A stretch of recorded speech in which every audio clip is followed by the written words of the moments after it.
नमस्कार, मैं संजय सनम, आप देख रहे हैं डिजिटल फर्स्ट न्यूज़। आज बात करेंगे फिर दिल्ली तेरहपंथी सभा चुनाव की। 2 वीडियो में हमने स्पष्ट कहा था कि मुद्दे चलेंगे, क्योंकि हमने अनुभव किया था दिल्ली समाज के लोगों के मन में समाज की विसंगतियों के खिलाफ और अधिकारों के दुरुपयोग के खिलाफ, रिमोट कंट्रोल से सरकार चलाने की कोशिशों के खिलाफ और वक्त पर लोकतांत्रिक बहुमत को ठुकराने के उदाहरण के खिलाफ, जो कि हैदराबाद का था,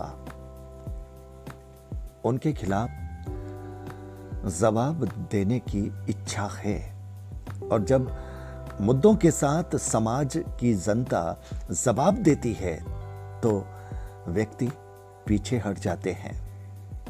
और इन मुद्दों का असर कल भी दिखा।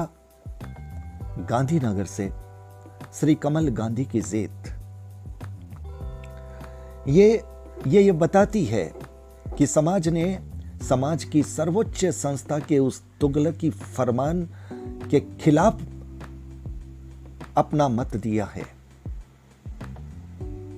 कहा जाता है कि कमल गांधी निर्विरोध जीते हैं। यह जीत तो बिल्कुल यह बताती है कि तुम्हारे हाथ में सजा थी, तुमने सजा दे दी और हमने अपनी फिर इनके हक में रजा दे दी। तो ये जनता का आदेश है साहब, जनता की अदालत है।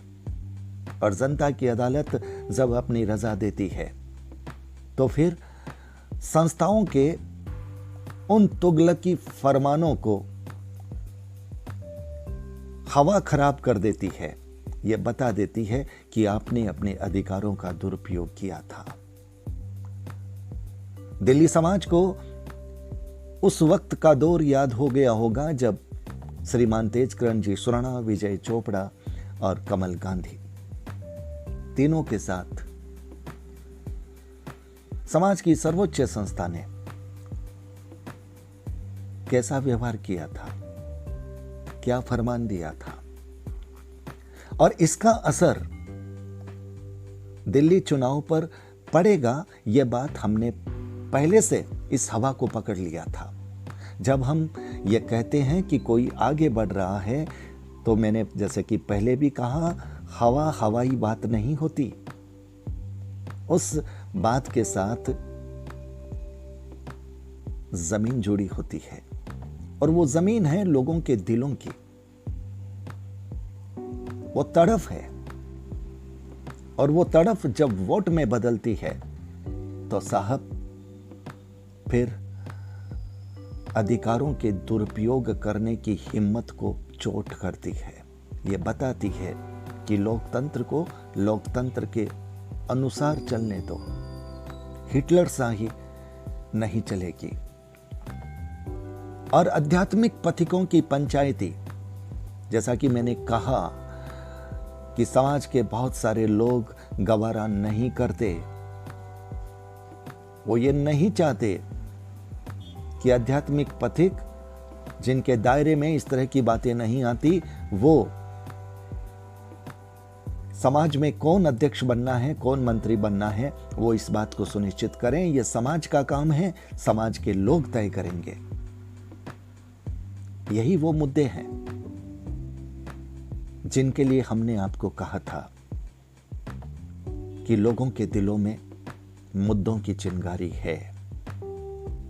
साइलेंट वोटर्स विकल्प का इंतजार कर रहा था, और जब विकल्प उन्हें मिला तो फिर वो अपने वोट का इस्तेमाल उसी रूप में करता हुआ दिख रहा है। और इसलिए आज के वीडियो में मुझे यह कहने में संकोच नहीं है कि कांटे की टक्कर में जो अशोक संचेती जी थे, वो अब कांटे की टक्कर के दायरे से बाहर निकल आए हैं और बढ़त बना चुके हैं। देखिए, दोनों पक्षों ने चुनाव प्रचार, जनसंपर्क बहुत शानदार किया है। सुखराज सेठिया जी की टीम ने मोबाइल का इस्तेमाल अधिक से अधिक किया, फ़ोन के माध्यम से लोगों तक पहुंचने की कोशिश की और फ़ोन के माध्यम से अधिक लोगों से संपर्क किया, उन्हें समझाने की कोशिश की, अपनी तरफ लाने की कोशिश की, और ये कोशिश होती है, करनी भी चाहिए। और जहाँ तक अशोक संचेती जी का सवाल है, उनकी मीटिंगें बहुत प्रभावी रही है। कहा जाता है कि वो मीटिंग्स में काफ़ी आगे रहे हैं और ये जो मीटिंग्स की जो उनकी रणनीति है वो अधिक सफल, अधिक कारगर रही है। चलिए वोट बैंक की तरफ चलते हैं। थोड़ा सा अनुमान लगाते हैं कि कहा जाता है कि दिल्ली में तकरीबन 2300 वोट के आसपास हैं। 50% के आसपास वोटिंग अमूमन होती है।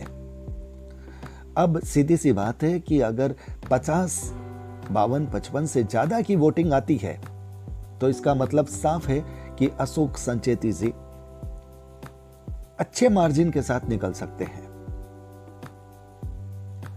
क्योंकि एंटी इनकम्बेंसी यह कहती है कि अगर सत्ता पक्ष के खिलाफ वोटिंग अधिक हो जाती है तो वो सत्ता पक्ष के खिलाफ जाती है। कभी कभार अपवाद भी होता है। अगर 50 से कम वोटिंग हो जाती है तो इसका मतलब साफ है कि सुखराज जी सेठिया का पलड़ा भारी है।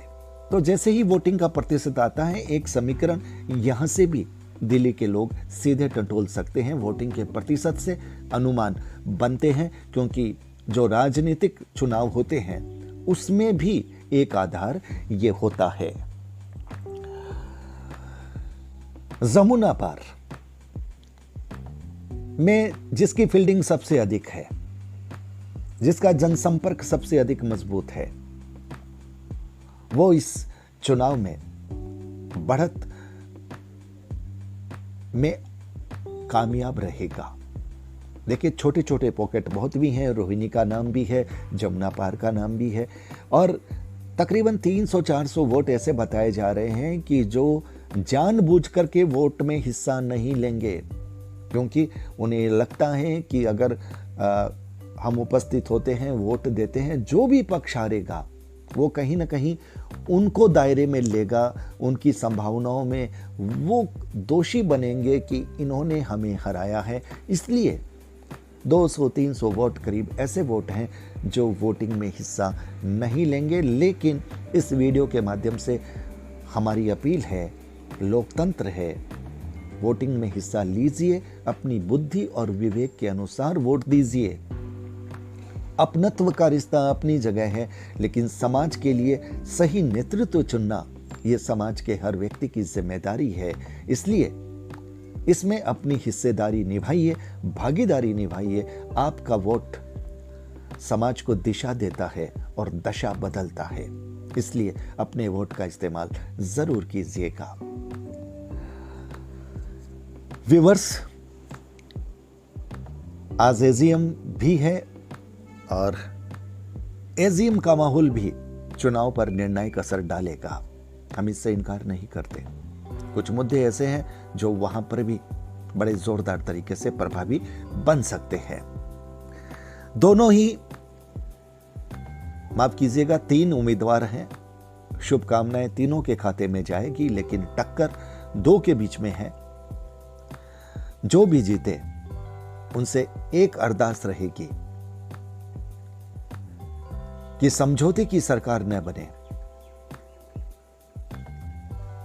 सत्य की सरकार बने। सत्य के साथ चलें, गलत का प्रतिकार करने की हिम्मत करें।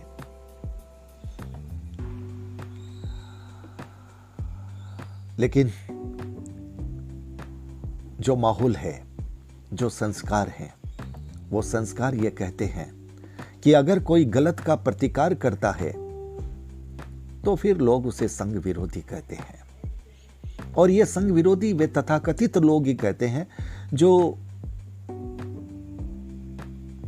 आध्यात्मिक क्षेत्र से कुछ ऐसे लोगों की संगत में हैं जिनकी कमांडिंग है, जो रिमोट कंट्रोल से समाज को चलाने की कोशिश करते हैं और जिनके स्वार्थ उनके साथ पले रहते हैं। वे लोग ये कहते हैं, वरना समझदार लोग ये मानते हैं कि समाज के हर व्यक्ति का अपने समाज के प्रति घटित घटनाओं पर अपनी विवेचना करने का अधिकार है। और समाज का जागरूक व्यक्ति जब कोई कमेंट करता है, अपनी बात कहता है, विवेचना करता है, विश्लेषण करता है, उस पर अगर कोई टिक्का टिप्पणी करता है तो इसका मतलब फिर वो भी कहीं ना कहीं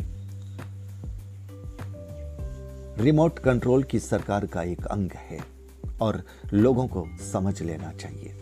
समाज के लोगों को जागृत होने की दरकार है। समाज पर, समाज की घटनाओं पर बोलने वाला समाज का विरोधी नहीं है, विसंगतियों का विरोधी है। और मुझे खुशी है दिल्ली समाज के पास विसंगतियों का मुद्दा है।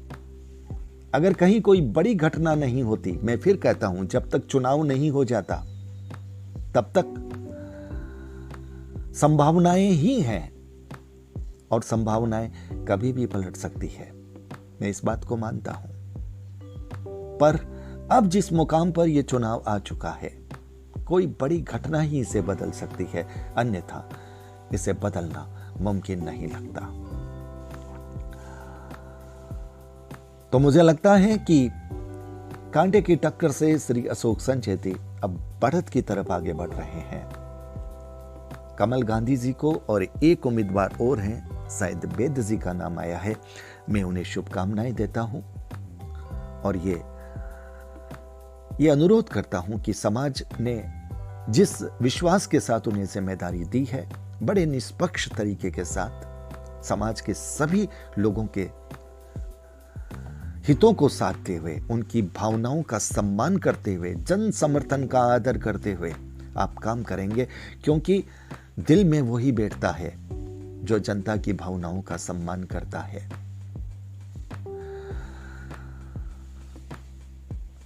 और मुझे विश्वास है कि कमल गांधी जी और बेद जी, अगर मैं भूल नहीं कर रहा हूं, तो लोगों के दिलों में बैठने की कोशिश करेंगे। आप सबके लिए शुभकामनाएं, तीनों उम्मीदवारों के लिए शुभकामनाएं। बहुत बहुत आभार। नमस्कार।